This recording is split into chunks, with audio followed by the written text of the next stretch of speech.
আসসালামু আলাইকুম। আমি আল্লাহ সর্বশক্তিমান চ্যানেল থেকে বলছি। আজকে আমি একটা তদবির দিব আপনাদেরকে।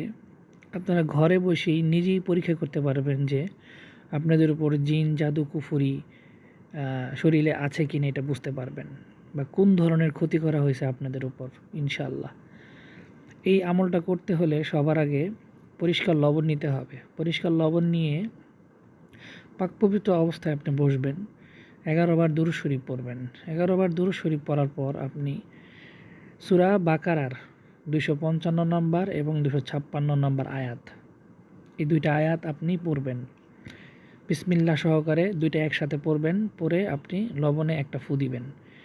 এইভাবে আপনি বিসমিল্লাহ সহকারে 7 বার লবণের মধ্যে ফু দিবেন, 7 বার পড়বেন, 7 বার লবণে ফু দিবেন। ফু দেওয়ার পর আপনি এই লবণটা টেস্ট করবেন। সাধারণত আমরা কিন্তু লবণ খাই, লবণের কিন্তু একটা টেস্ট আছে। কিন্তু এই কোরআনের আয়াতগুলো পড়ার পর যদি আপনার শরীরে কোনো ধরনের কোনো জাদু টোনা, কুফুরি বা জিনের ক্ষতি বা বান মারা থাকে, তাহলে আপনি লবণ পরীক্ষার মাধ্যমে বুঝতে পারবেন আপনি কোন পর্যায়ে আছেন।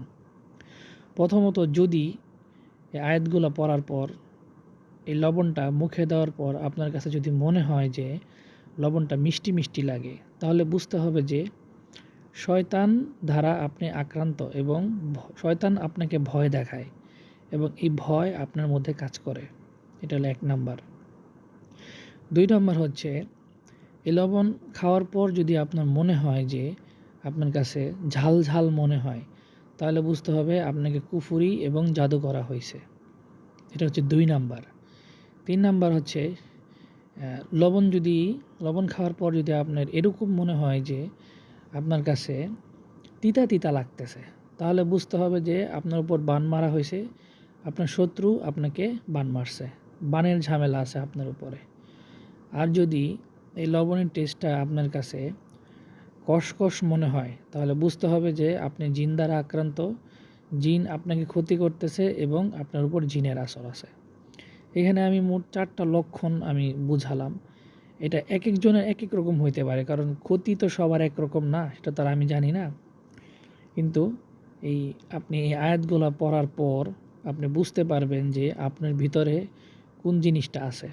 এটা আপনি ঘরে বসেই আপনি করতে পারবেন। এই আমলটা আমার শত শতবার পরীক্ষিত। আপনি নিজেই নিজেরটা পরীক্ষা করে জানুন যে আপনার আসলে আপনি কোন সমস্যায় ভুগতেছেন। আমলটার জন্য কোনো দিনবারের প্রয়োজন নাই। যে কোনো সময় উঁচু করে পাকপবিত্র অবস্থায় আপনি বসলেই আপনি বুঝতে পারবেন যে আসলে আপনার কন্ডিশনটা কোথায়। ইনশাআল্লাহ আপনারা করে দেখবেন। যদি ফলাফল পান তাহলে অবশ্যই আমাকে কমেন্টে জানাবেন, আমি জানতে পারলে খুশি হব। সবাই ভালো থাকবেন, সবাই আমার জন্য দোয়া করবেন। আসসালামু আলাইকুম।